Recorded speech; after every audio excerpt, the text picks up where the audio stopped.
Hey YouTube, welcome back to another English review here. Thomas Opent, that Dutch beer dude who cannot stop talking about beers, even though honestly, I don't even really drink that much of them a week.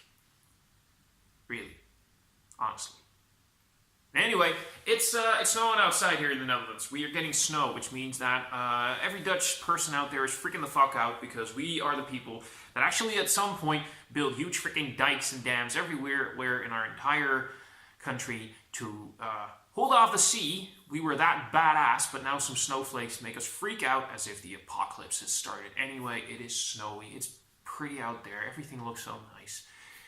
It's just around the freezing point. Probably a little below freezing, and it's barley wine time. That means barley wine to me.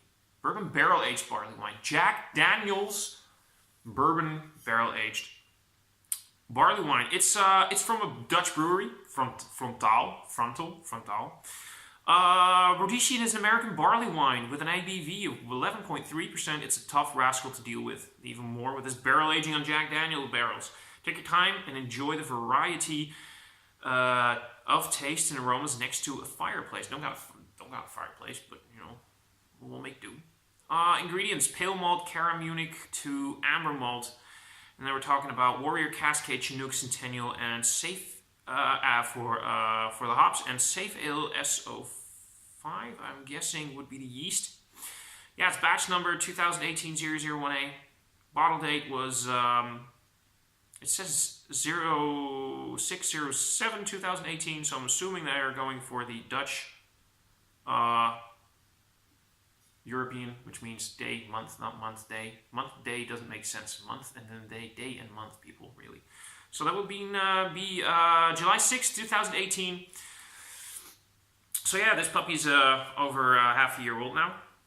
And it's been barrel aged. I have no idea for how long. It doesn't say so. Could be a few months, could be over a year. Anyway, the EBC is 38, the IBU is 55. There we go, 11.3% barley wine, barrel aged. Yeah, I like Frontaal. Most of the beers they release these days are very hoppy. Oh, that's got a bit of a, yeah. Pretty hoppy. Never even showed you the label. They're really going into their night paths, their pale ales, their sessions a lot, but you know, they do make a lot of those great barley wines and stouts. So yeah, let's see what this one has to offer. We've got a nice thick beige creamy head. I mean, you could sleep on that. That's pillowy. That's soft. That's creamy. I'm guessing it's going to dissipate pretty quickly because of the high ABV and the fact that it's been barrel aged. Now, for you, this would probably look very black almost, but yeah, it's got a beautiful, you know, very dark brown, very mahogany color to it with a lovely red hue on it. It looks perfect. It looks the part. It looks like a barley wine. It looks exactly what I want a barley wine to look at. Comforting, thick, gorgeous. Let's see what the nose has on this barrel-aged Rhodesian. So yeah, you get your bourbon notes. You definitely get bourbon notes. It's got that, you know, not very boozy, but that hint of, you know, there's some spirit involved in this and those oaky notes. But you get loads of caramel. You get that sticky, fruity, datey thing going on. Together with that vanilla bourbon. Oh yeah. Oh yeah, that's definitely, it's the softest hint of licorice there somewhere, I think. But yeah, you get that sweetness, you get the stickiness. It's got a big bourbony nose to it. But you still get that barley wine character in it, those malty, bold flavors, you know, that sweetness, that sticky fruit component. I really wonder if there's going to be a little bit of licorice in here, because I'm getting the softest hints of licorice somewhere in the distance. You get that burnt sugar caramelly thing going. Oh yeah, it smells the part. It smells the part. This is perfect for 9 p.m., you know, just after 2100, and it's cold outside. I'm looking at a big-ass clock over there, by the way, just in case you're wondering what the hell is he. Oh, yeah, it smells the part. I'm going to have to get into this. I have to taste this.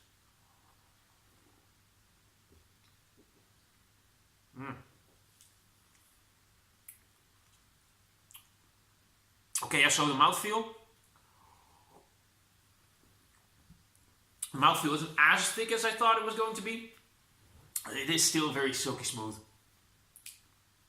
With a huge, so where the nose gave me a few little hints of some coffee and dark chocolate flavors, but mostly a lot of bourbon.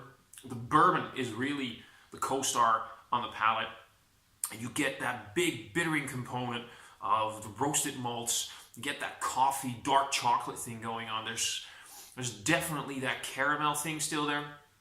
Loads of caramel.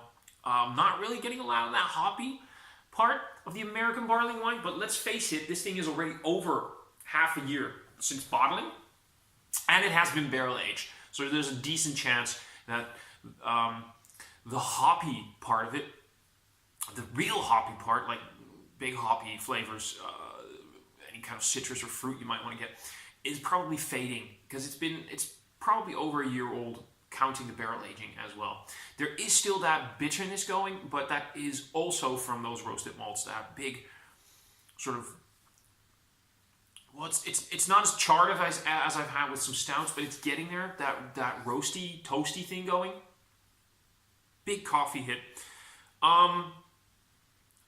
But still loads of malty sweetness, that sticky, datey, fruity thing going that I love in my barley wine. And the bitterness definitely has a little bit of that, you know.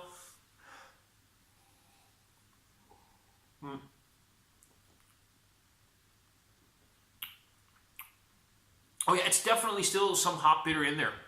That faded hop, that isn't fresh anymore. But you know what? I'm okay with that in my barley wine. I'm a bigger fan of the English barley wines than I am of the American barley wines. I'm very sorry. I love American barley wines, and I really do very much appreciate what Americans do with their hops. But the thing is that for me, as a malt head, I'm loving my malty beers a lot more than I do my hoppy beers.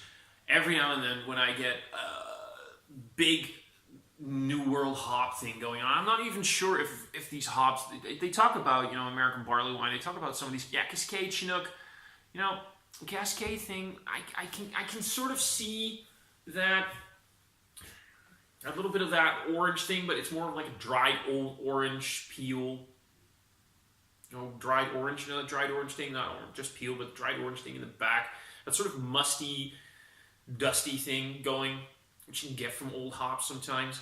Not old hops, but faded hops. Old hops is different. But it has a sort of a soft bittering component in there, a soft hoppy component in there. But the biggest star here definitely still is the malt, the roasted components of dark malts, roasted malts. I mean, it doesn't even really speak of roasted malts though, but it has that roasty toasty thing going, and it's just weird. Well, not weird, because you think there would be more roasted malts in there, or at least named on the label, but yeah, it's so much more bourbon forward on the nose than it is on the palate. I mean, it's there. You get that vanilla-ish. Hell, there's even a little bit of ashy going on, right? That's those ashy notes. Could be from the bourbon barrel. Could definitely be from the bourbon barrel. You know, that roasty, toasty charring. But it's great. I love it. It's amazing. I mean, Frontaal, I've had a few of their darker beers now. I think I've had more of their hoppy ales, their IPAs, their IPAs, the pale ales. But yeah, they know what they're doing with their dark malts. They really do. It's a good beer. It's great beer. It's definitely a winter sipper. I mean, I've had a few good gulps right now, but this one, the rest of it, I'm gonna take my time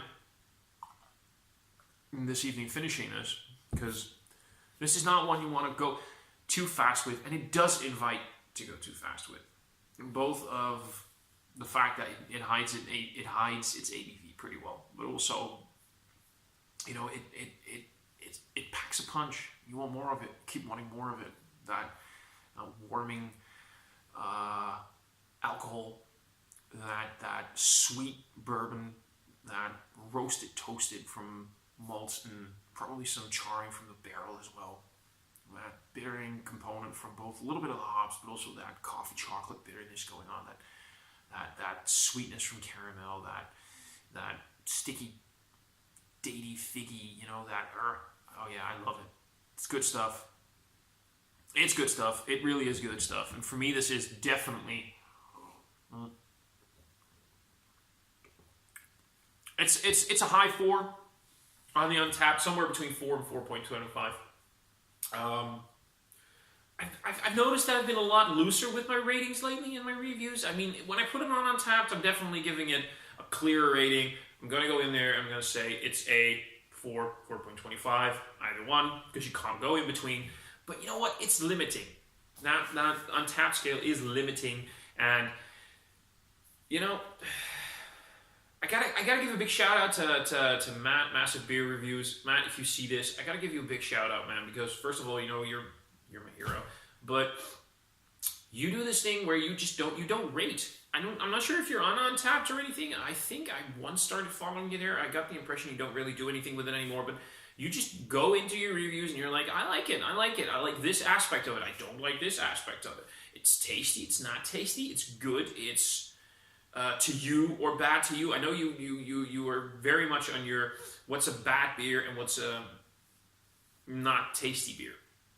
There's a difference. A beer can taste bad to you because you don't like the flavors. Doesn't mean it's a bad beer. Bad beer is a beer that's just brewed badly. And he's big on that one. But anyway, he won't rate. He's not going to sit there and go, I'm going to give this a 91 out of 100, or I'm going to give it a 7 out of 10, or I'm going to give it a B plus, or the Untapped scale, which I use. And I use the Untapped scale because I use Untapped. And it's limiting every now and then. And this is one of those beers where I'm like, you know what? Between 4 and 4.25, I want to take my time a little bit. There's a few points I have. Like I said, it's silky smooth. It could be a bit thicker in the palate, I feel.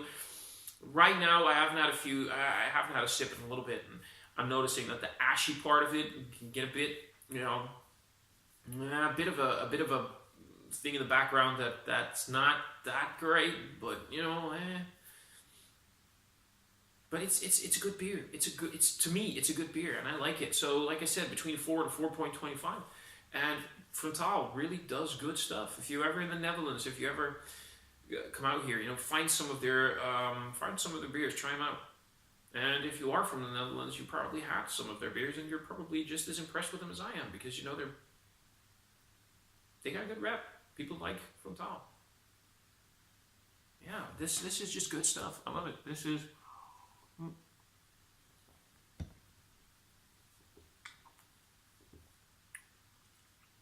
It's nice. It's a good sipper. I'm just gonna take the rest of the evening with this one. So yeah, that's it for me for this review. Leave some comments if you would like. I always like comments. Tell me what you think about Frontaal if you've ever had it. What are your opinions on the American barley wines versus the English barley wines? Which one do you prefer? Barrel aging. It's becoming a bit of a thing lately, I feel, in the Netherlands, where people have become a bit annoyed that every new dark beer definitely needs to be barrel aged. And what's your opinion on that? I'd love to get some feedback. Give me some comments below. Like the video. If you really like the video, subscribe to my channel. I promise I'll try and get some more English reviews out there. If you check the description box below the video, you'll find links to my Instagram, my Untapped, my Facebook. You'll find beers that I do not review. I do have a thing or two to say about them. And I guess that's it for this review, and I'll see you next time. Cheers!